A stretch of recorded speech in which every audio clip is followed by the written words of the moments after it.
ರಾಮರಾವ್ ಮಹಾರಾಜ್ ಹಿರಿಯ ಪ್ರಾಥಮಿಕ ಶಾಲೆ ಆವರಣದಲ್ಲಿ ಸೇರಿ ನಾವು ವರದಕ್ಷಿಣೆ ನಿರ್ಮೂಲನೆಗಾಗಿ ಸಮಾಜದ ಎಲ್ಲ ಬಾಂಧವರು, ಎಲ್ಲ ಮುಖಂಡರು ಈ ಠರಾವನ್ನ ಪಾಸ್ ಮಾಡಿದ್ದಾರೆ.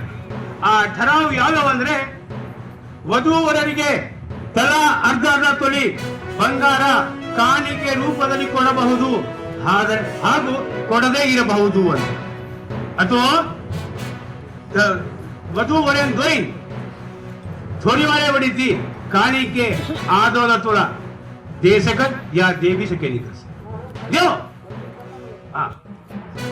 ವರದಕ್ಷಿಣೆ ಹಣ ಕೊಡಬಾರದು, ಬಳೆ ಉಡಿಸಬಾರದು, ದ್ವಿಚಕ್ರ ವಾಹನ ಅಥವಾ ಯಾವುದೇ ವಾಹನ ವರದಕ್ಷಿಣೆ ರೂಪದಲ್ಲಿ ಕೊಡಬಾರದು.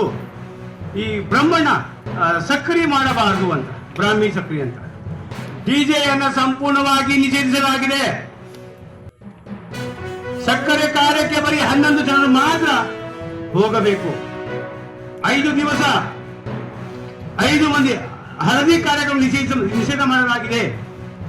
ಹುಡುಗಿಯರ ಕರಾರು ಹಣ 21,000 ಮಾತ್ರ. ವಧುವರ ಕಡೆಯಿಂದ 10 ಗ್ರಾಂ ಚೈನು, ಬೆಳ್ಳಿ ಚೈನು ಹುಡುಗಿಗೆ ಹಾಕಬೇಕು. ವಧುವರರ ಬಟ್ಟೆ ಅಂಗಡಿಗೆ ಬರೀ ನೆಂಟರು ಮಾತ್ರ ಹೋಗಬೇಕು. ಬೇರೆಯವರಿಗೆ ಅಷ್ಟೊಂದು ಹೆಚ್ಚಾಗಿ ಜನರಿಗೆ ಕರೆದುಕೊಂಡು ಹೋಗಬಾರದು. ಮರಣದ ನಂತರ ಸಮಾಜದಲ್ಲಿ 12 ಮುಹೂರ್ತ ಜೀವ ಮಾಡ್ತಾರ, ಆ ಮುಹೂರ್ತ ಸಹಿತ ನಿಷೇಧಿಸಲಾಗಿದೆ. ಆಡು ಕುರಿ ಕೊಯ್ದು ಕೂಡ ನಿಷೇಧ ಮಾಡಲಾಗಿದೆ.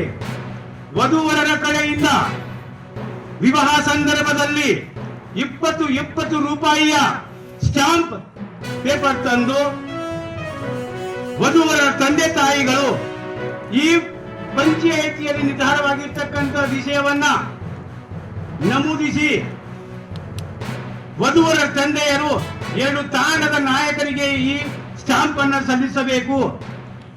ಈ ಸ್ಟಾಂಪ್ ನಲ್ಲಿ ಬದ್ಧತೆ ಮಾನ್ಯವಾಗಿರುತ್ತದೆ. ಇದಕ್ಕಿಂತ ಹೆಚ್ಚಾಗಿನೂ ನಮ್ಮ ಸಮಾಜಕ್ಕೆ ಗೊತ್ತಾಗಲಾರ್ದಂಗ 5 ತೊಲೆ 10 ಲಕ್ಷ ಏನೋ ನೀವು ಹುಂಡಾಗಿ ಕೊಟ್ಟಿದ್ರಿ ಅಂದ್ರ, ಒಂದು ವೇಳೆ ನಿಮ್ಮ ಮಕ್ಕಳ ವಿವಾಹ ಆಯ್ತು, ಮುಂದೆ ಯಾವುದೋ ವಿಚ್ಛೇದನಕ್ಕೆ ಬಂದಾದರೆ ನಮ್ಮ ನಾಯಕರುಗಳು ಪಂಚಾಯಿತಿಯನ್ನು ಕೂಡ್ತಾರ. ಆ ಪಂಚಾಯಿತಿ ಕೂರುವಾಗ ಈ ಪಂಚಾಯಿತಿಯಲ್ಲಿ ನಿರ್ಧಾರವಾಗಿರ್ತಕ್ಕಂಥ ಆ ಸ್ಟಾಂಪ್ ಮೂಲಕ ಮಾತ್ರ ನಿರ್ಣಯವನ್ನ ಮಾಡ್ತಾರ. ನೀವು 10 ತೊಲೆ ಕೊಟ್ಟಿದ್ದು, ನೀವು 10 ಲಕ್ಷ ಕೊಟ್ಟಿದ್ದು, ಅದರ ಬಗ್ಗೆ ಈ ಪಂಚಾಯಿತಿ ಮಾತೇ ಆಡಂಗಿಲ್ಲ. ಹೀಗೆ ಇನ್ನು ಇತ್ಯಾದಿ ವಿಷಯಗಳ ಬಗ್ಗೆ ನಾವು ಚರ್ಚಿಸಿ ಠರಾವನ್ನ ಪಾಸ್ ಮಾಡಿದ್ದೇವೆ. ಈ ಠರಾವನ್ನ, ಈ ಪಂಚಾಯಿತಿಯ ನಿರ್ಣಯವನ್ನ ಡಾಕ್ಟರ್ ರಾಮರಾವ್ ಮಹಾರಾಜ್, ಶಿವಲಾಲ್ ಮಹಾರಾಜ್, ಮಾತಾ ಮರಿಯಮ್ಮ ಭಗವಂತನ ಹೆಸರನ್ನ ತೋರುವುದರ ಮೂಲಕ ಎಲ್ಲರೂ ಈ ವಿಷಯವನ್ನ ಪಾಲಿಸತಕ್ಕದ್ದು. ಇದರ ಹೊಣೆಗಾರಿಕೆ ತಾಣದ ಎಲ್ಲ ಮುಖಂಡರು, ನಾಯಕರುಗಳು, ಕಾರ್ಯಭಾರಿಗಳು ಎಲ್ಲರೂ ಪಾಲಿಸತಕ್ಕದ್ದು. ಯಾರಾದರೂ ಇದಕ್ಕಿಂತ ಮೀರಿ ಏನಾದರೂ ಮಾಡಿದರೆ ತಾಣದಿಂದ ಬಹಿಷ್ಕಾರ ಹಾಕುವಂತ ನಿರ್ಧಾರವು ಕೂಡ ನೀವು ಕೈಗೊಳ್ಳಬೇಕು. ದೊಡ್ಡವರು ಚಿಕ್ಕವರು ಅಂತ ಯಾರು ಕೂಡ ಭೇದ ಭಾವ ಮಾಡಬಾರದು. ಹಾಗೆ ನಾವು ಇವ್ರು ದೊಡ್ಡವರು, ಶ್ರೀಮಂತರು, ಅವ್ರು ಹಂಗಂತೇಳಿ ನಾವೆಲ್ಲ ಅಂಜಿ ಏನ್ ಕೂತೀವಲ್ಲ, ಆ ಅಂಜು ಕೂತಿದ್ದಕ್ಕೆ ಈ ಸಮಾಜ ಹದಗೆಡ್ತಾ ಇದೆ. ಅದಕ್ಕ ಈ ನಿರ್ಣಯ ತಗೊಂಡಿರ್ತಕ್ಕಂಥದ್ದು ಬಡವರು, ಶ್ರೀಮಂತರು ಎಲ್ಲರಿಗೆ ಸಾಮಾನ್ಯವಾಗಿ ಮಾನ್ಯವಾಗಿರುತ್ತದೆ ಎಂದು ನಾನು ಈ ಮೂಲಕ, ಈ ಪಂಚಾಯಿತಿಯ ಮೂಲಕ ಘೋಷಣೆ ಮಾಡುತ್ತೇನೆ. ಈ ಪ್ರಸ್ತಾವ ಕೂಡ ಪಾಸ್ ಆಗಿದೆ. ಪ್ರಸ್ತಾವ ಪಾಸ್ ಆಗಿದವರು ಎಂದವರು ಡಾಕ್ಟರ್ ರಾಮರಾವ್ ಮಹಾರಾಜ್ ಅವರಿಗೆ ಜೈ, ಶಿವಮಾಗಿ ಜಗಮಯಾಗಿ ನನ್ನ ಈ ಠರಾವು ಭಾಷಣವನ್ನು ಮುಗಿಸ್ತೇನೆ. ಇವತ್ತನೇ ಕಂತು ರೂಪಾಯಿ 2,000 ರೂಪಾಯಿಯಂತೆ ತಮ್ಮ ಅಕೌಂಟ್ಗಳಿಗೆ ನೇರವಾಗಿ ವರ್ಗಾವಣೆ ಮಾಡಲಾಗಿದೆ. ತಮ್ಮ ಅಕೌಂಟ್ಗಳಿಗೆ ವರ್ಗಾವಣೆ ಮಾಡಲಾಗಿದೆ.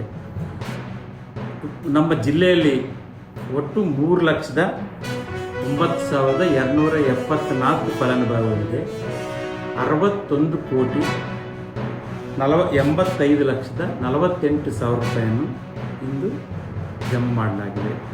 ಈ ಒಂದು ಜಮಾ ಮಾಡಲು ಕಾರಣಭೂತರಾದಂಥ ನಮ್ಮ ಗ್ಯಾರಂಟಿ ಸರ್ಕಾರದ ಘನಮುಖ್ಯಮಂತ್ರಿಗಳಾದಂಥ ಸನ್ಮಾನ್ಯ ಶ್ರೀ ಸಿದ್ದರಾಮಯ್ಯ ಅವರಿಗೆ, ಉಪಮುಖ್ಯಮಂತ್ರಿಗಳಾದಂಥ ಸನ್ಮಾನ್ಯ ಶ್ರೀ ಡಿ ಕೆ ಶಿವಕುಮಾರ್ ಸಾಹೇಬರಿಗೆ, ಕೊಪ್ಪಳ ಜಿಲ್ಲಾ ಉಸ್ತುವಾರಿ ಸಚಿವರಾದಂಥ ಸನ್ಮಾನ್ಯ ಶ್ರೀ ಶಿವರಾಜ್ ತಂಡೆ ಅವರಿಗೆ, ಮುಖ್ಯಮಂತ್ರಿಗಳ ಆರ್ಥಿಕ ಸಲಹೆಗಾರರು ಮತ್ತು ಹಿರಿಯರಾದಂಥ ಸನ್ಮಾನ್ಯ ಶ್ರೀ ಬಸವರಾಜ ರಾಯರೆಡ್ಡಿ ಸಾಹೇಬರಿಗೆ ಮತ್ತು ಲೋಕಸಭಾ ಸದಸ್ಯರಾದಂಥ ಸನ್ಮಾನ್ಯ ಶ್ರೀ ರಾಜಶೇಖರ್ ಹಿಟ್ನಾಳ್ ಅವರಿಗೆ, ಶಾಸಕರಾದಂಥ ಸನ್ಮಾನ್ಯ ಶ್ರೀ ರಾಘವೇಂದ್ರ ಹಿಟ್ನಾಳ್ ಅವರಿಗೆ ಮತ್ತು ಜಿಲ್ಲಾ ಕಾಂಗ್ರೆಸ್ ಅಧ್ಯಕ್ಷರು ಹಿರಿಯರಾದಂಥ ಸನ್ಮಾನ್ಯ ಶ್ರೀ ಅಮರೇಗೌಡ ಬಯ್ಯಪ್ಪರವರಿಗೂ ಎಲ್ಲರೂ ಕೂಡ ನನ್ನ ಕೊಪ್ಪಳ ಜಿಲ್ಲೆಯ ಎಲ್ಲ ಫಲಾನುಭವಿಗಳ ಪರವಾಗಿ ಧನ್ಯವಾದಗಳು ಹೇಳಕ್ಕೆ